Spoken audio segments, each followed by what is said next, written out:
Good morning student. तो हम भूगोल विषय का अध्ययन करेंगे और आज आपको मैं टॉपिक पढ़ा रहा हूँ अक्षांश और देशांतर रेखाएं, जिसका सामान्य अध्ययन होगा वो हर परीक्षा में आपके काम आएगा।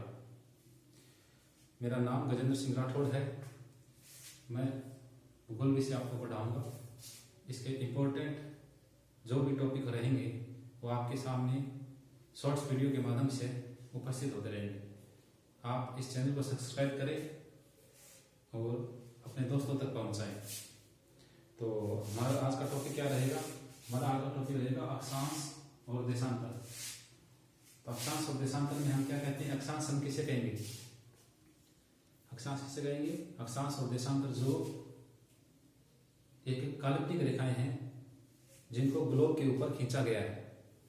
अक्षांश और देशांतर रेखाएं काल्पनिक रेखाएं कौन कौन सी होती है? एक होती है हमारे जैसे इस ग्लोब में देखिए आप हॉरिजॉन्टल क्षैतिज स्थिति में जो रेखाएं हैं वो अक्षांश रेखाएं हैं। वर्टिकल लंबवत रूप में जो रेखाएं हैं वो देशांतर रेखाएं हैं। और ये दोनों आपस में एक दूसरे को जहां काटती है वह किसी पृथ्वी पर अपने इस ग्रह पर कोई भी स्थान निर्धारित करने के काम में आती है। समकोण पे काटती है जिसे हम एक रूप में ग्रिड जाल कहते हैं। ये ग्रिड जाल के रूप में हो गया है। तो इसमें देखेंगे हम ये अक्षांश रेखाएं। सामान्य अध्ययन में अक्षांश रेखाएं देखिए आप, जैसे कुल अक्षांश कितने हैं? 180 अक्षांश है कुल अक्षांश रेखाएं कितनी है? तो 179। कुल अक्षांश वृत्त कितने? 181। कुल देशांतर कितने हैं? 360। कुल देशांतर वृत्त कितने हैं? 180। कुल देशांतर रेखाएं कितनी हैं? 360। ये मैंने आपको पहले से ब्लैक बोर्ड पे लिख कर दिया है। क्यों लिख के दिया है? कि ये सभी स्टूडेंट्स को पहले से ज्ञात है, लेकिन इनका कारण ज्ञात नहीं है कि ये वृत्त 181 क्यों है, ये रेखाएं 179 क्यों है, या कुल अक्षांश 180 क्यों है। इसलिए मैं आज आपको इस सब्जेक्ट में यह समझाऊंगा कि इनकी ये निर्धारण की स्थिति कैसी है, इनको निर्धारित कैसे किया गया है, और ये 179 या 180 या 181 क्यों है। तो ये अक्षांश और देशांतर रेखाओं के बारे में हम अध्ययन करते हैं।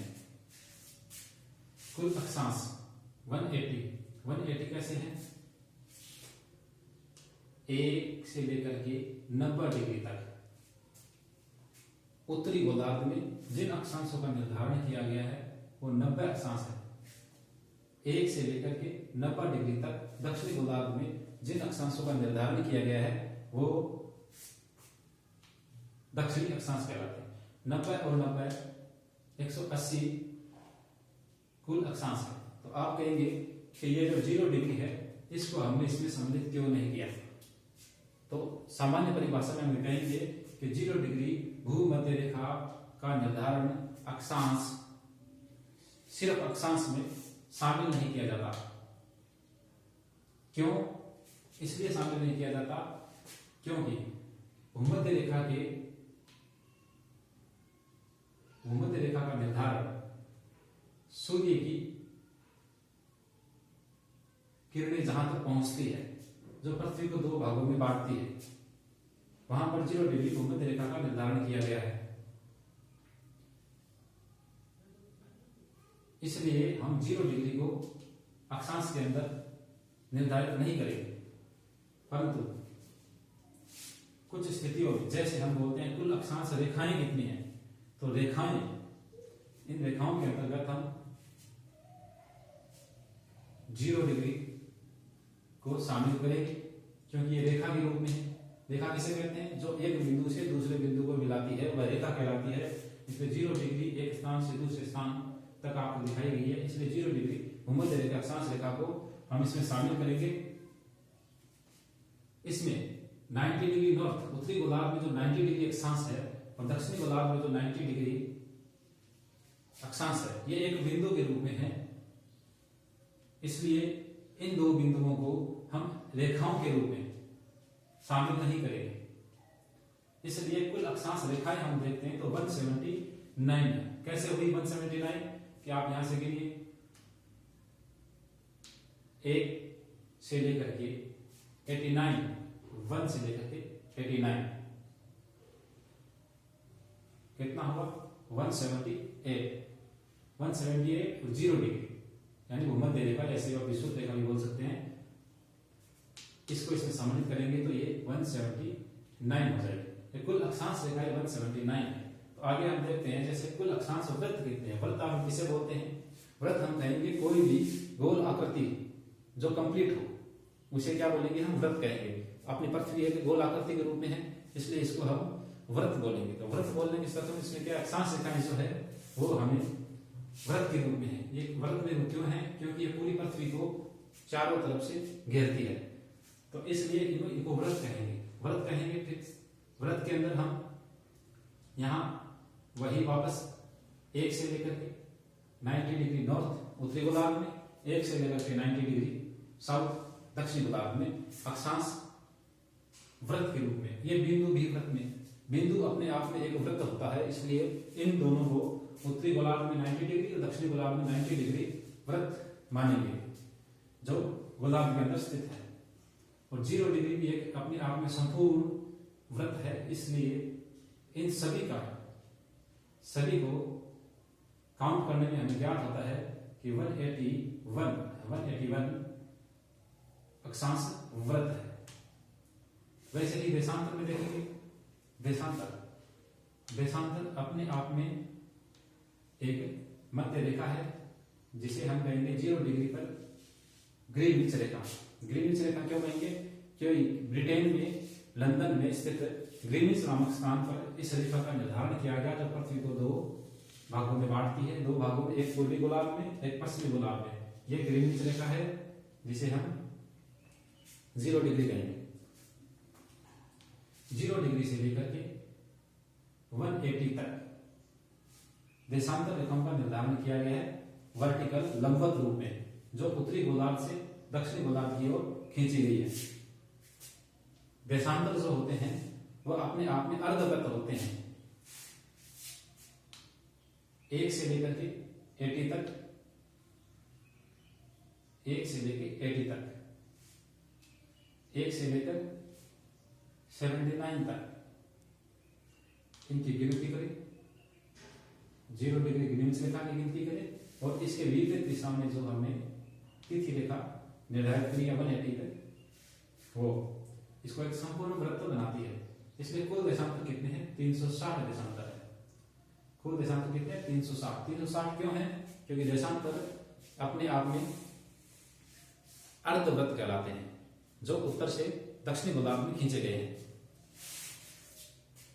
अब यहाँ पे लिखा हुआ है कुल देशांतर वृत्त कितने हैं। वृत्त हम किसे कहते हैं आपको पता है? वृत्त हम इसे कहते हैं जो कंप्लीट एक वृत्त ग्लोब के समान कंप्लीट एक वृत्त का निर्माण करे, उसे हम वृत्त कहते हैं। जबकि देशांतर एक अर्धवृत्त कहलाता है। जैसे 1 डिग्री देशांतर है वो अर्धवृत्त है। इसे संपूर्ण बनाने में कौन सहयोग करेगा? 1 डिग्री देशांतर को संपूर्ण बनाने में सहयोग करेगा 179 देशांतर रेखा। तो ये संपूर्ण बनाने में इसी प्रकार कुल देशांतर वृत्त कितने? 180 देशांतर है। 360 का हाफ करेंगे तो 180 देशांतर वृत्त होंगे। अब रेखाओं की बात करें हम, कुल देशांतर रेखाएं कितनी? तो रेखाएं हमने आपको बता दी। एक अर्धवृत्त है तो इनको हम 1 से लेकर के 360 तक, 1 से लेकर 360 हमने देशांतर रेखाएं खींची है, जिसमें हम 0 को शामिल करेंगे। 0 से 1 से लेकर के 360 देशांतर रेखाएं हमने खींची है, इसलिए 360 देशांतर रेखाएं हैं। अब आप ये देखिए, ये ग्रिड के रूप में है जो पृथ्वी पर किसी भी स्थान की लोकेशन निर्धारित करने में हमारे काम में आता है, जिसमें सहयोग किसका होता है? अक्षांश रेखाओं का और देशांतर रेखाओं का। इन दोनों का आपस में संपूर्ण पर काटने पर हम किसी भी स्थिति का निर्धारण कर सकते हैं।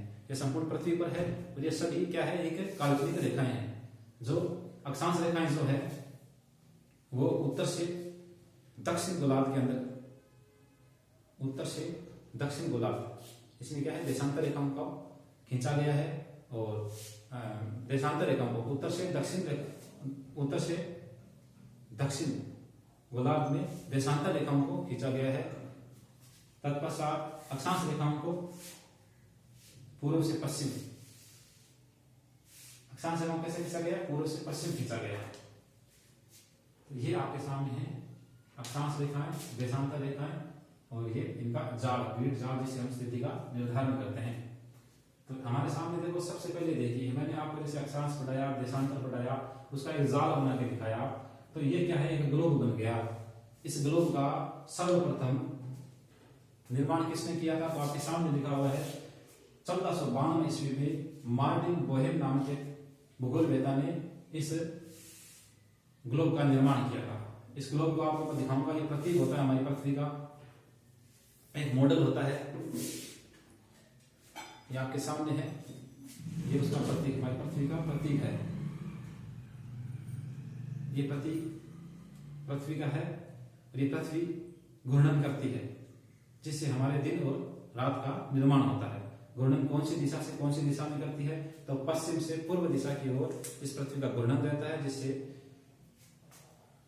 हमारे दिन और रात के निर्माण होता है।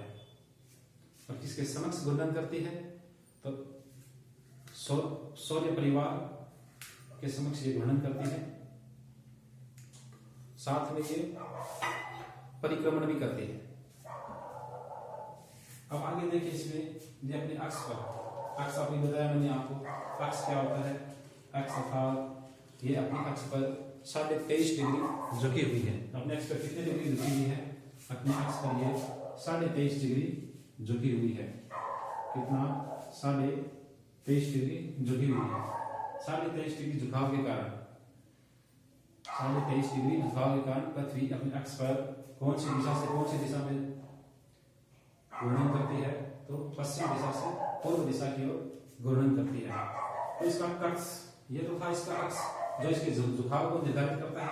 अब इसका कक्ष, कक्ष अर्थात इसकी परिक्रमा, इसकी परिक्रमा किसके सामने, सूर्य के चारों ओर इसकी परिक्रमा होती है।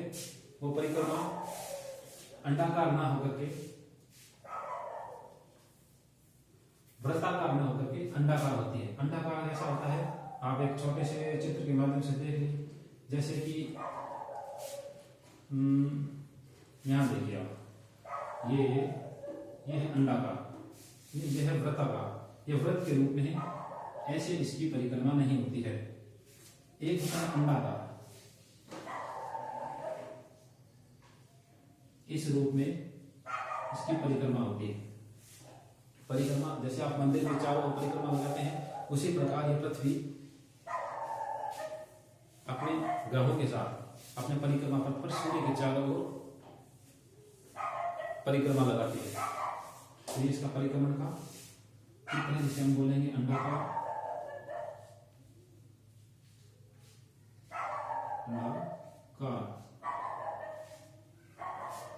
वो सही है, आपके सामने दिखा दिया, ये सही है। वो वृत्ताकार, वृत्त रूप में नहीं, अपनी परिक्रमा नहीं करती है, ये अंडाकार रूप में अपनी परिक्रमा करती है। अब मैंने नीचे लिखा है कक्ष, कक्ष को हम क्या बोल सकते हैं, कक्ष को हम पृथ्वी बोल सकते हैं।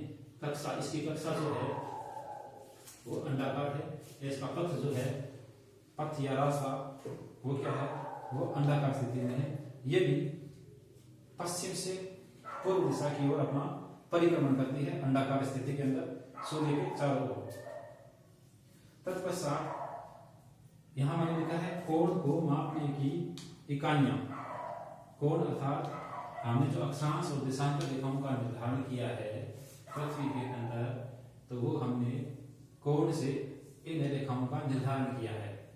कोण अर्थात जैसे आप एक चंदा लेते हैं, गणित विषय में जो चंदा आता है उसके अंदर 1 डिग्री, 2 डिग्री, 3 डिग्री, 4 डिग्री, ये क्या है, ये कोण से इनका निर्धारण किया। जैसे एक रेखा है जो, जिसे हमने देशांतर में आपको बताया, मध्य से निर्धारित की गई है, जो उत्तर ध्रुव को दक्षिणी ध्रुव से मिलाती है, और 0 डिग्री इसका निर्धारण सूर्य के तिरछापन की स्थिति अर्थात पृथ्वी पर दिन और रात निर्धारित करने वाली वो रेखा जो एक तारे के माध्यम से हमने निर्धारित की, 0 डिग्री भूमध्य रेखा कहती है। ये समकोण पर एक दूसरे को काटती है। यह एक काल्पनिक रेखा है जो पृथ्वी के मध्य से होकर गुजरती है। इस रेखा से हमने इन रेखाओं को निर्धारित किया। दोनों दिशाओं में हमने यहाँ से यहाँ 1 डिग्री, यहाँ से यहाँ 1 डिग्री, इसी प्रकार 2 डिग्री, 3 डिग्री, 4 डिग्री, ऐसे 90 तक हम जाएंगे।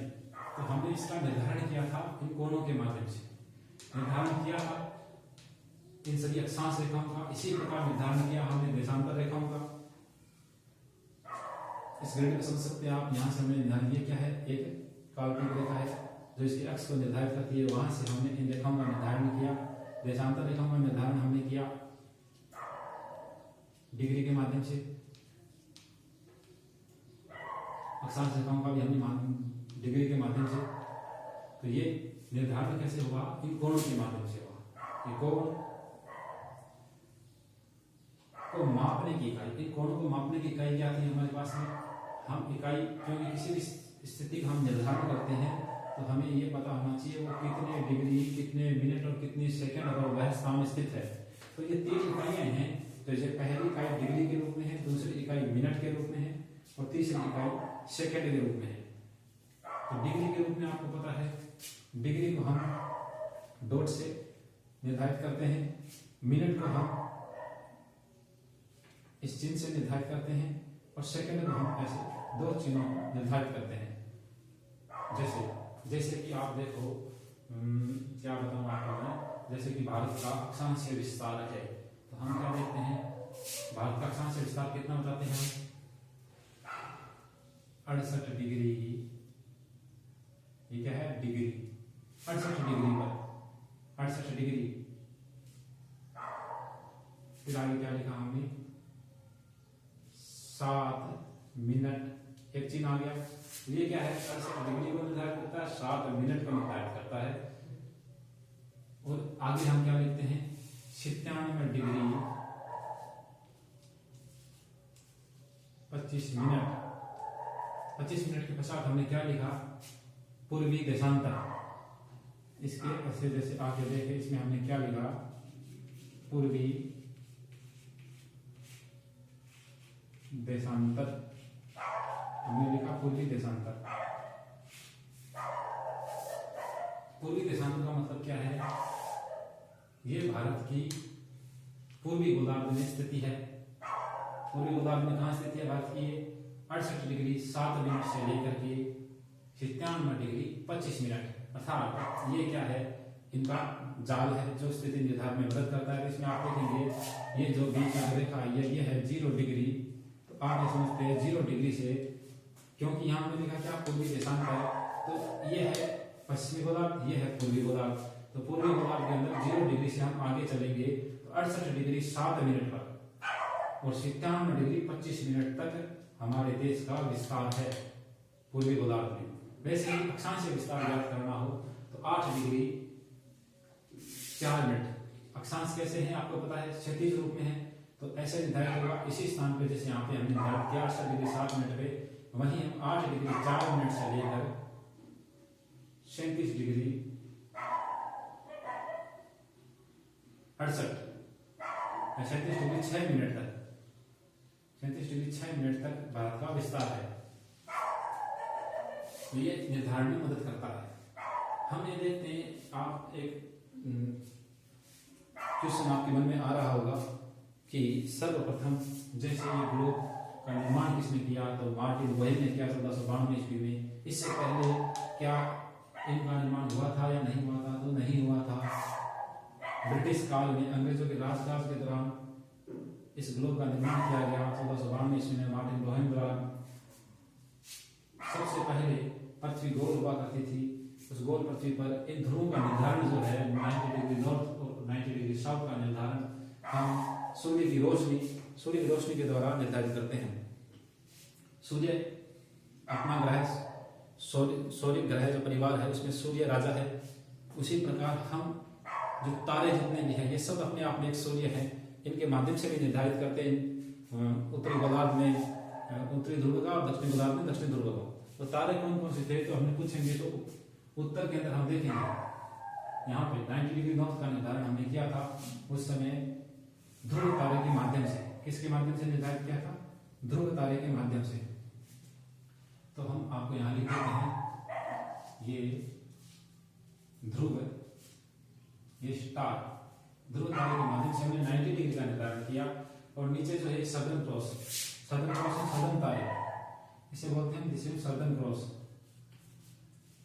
सदर्न क्रॉस, इसके माध्यम से हमने दक्षिणी ध्रुव का निर्धारण किया। फिर इन दोनों रेखाओं को मिलाने वाली एक काल्पनिक रेखा जो अक्ष के रूप में थी उसका निर्धारण किया, अक्ष का निर्धारण किया।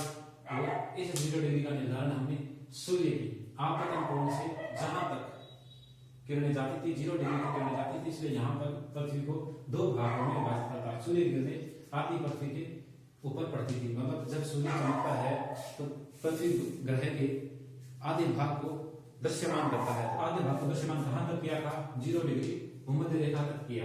इसका निर्धारण ऐसे हुआ और इसका निर्धारण हुआ इन तारों के माध्यम से दोनों गोलार्धों में।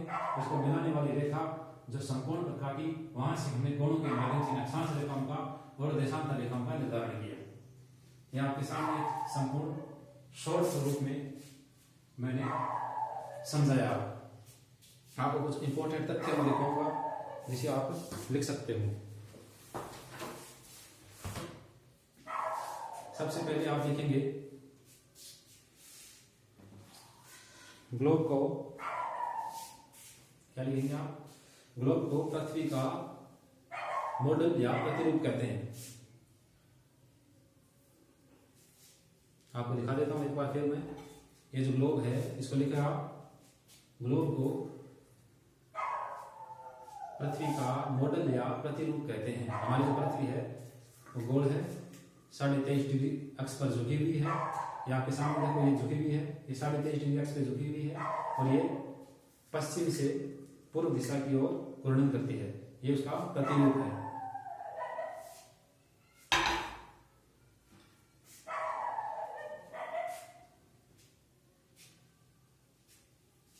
फिर आप लिखिए अक्ष। अक्ष किसे कहेंगे हम? अक्ष समझते हो यहाँ पे? अक्ष बोलते हैं हिंदी में, एक्सिस बोलते हैं इंग्लिश में। तो अक्ष को क्या लिखेंगे? उत्तरी ध्रुव को, उत्तरी ध्रुव व दक्षिणी ध्रुव को, उत्तरी ध्रुव व दक्षिणी ध्रुव को केंद्र से मिलाने वाली काल्पनिक रेखा, केंद्र से मिलाने वाली काल्पनिक रेखा को हम अक्ष कहेंगे। ये काल्पनिक रेखा यहाँ पर होगी, इसको हम अक्ष कहेंगे। ये पृथ्वी के मध्य में होता है। मध्य में समझते हो आप? जैसे आप देखिए ग्लोब देखिए तो इसके ऊपर नहीं होगा अक्ष, ये इसके मध्य में होगा। जब आप इसको 2 भागों में विभाजित करेंगे, पूर्वी गोलार्ध, पश्चिमी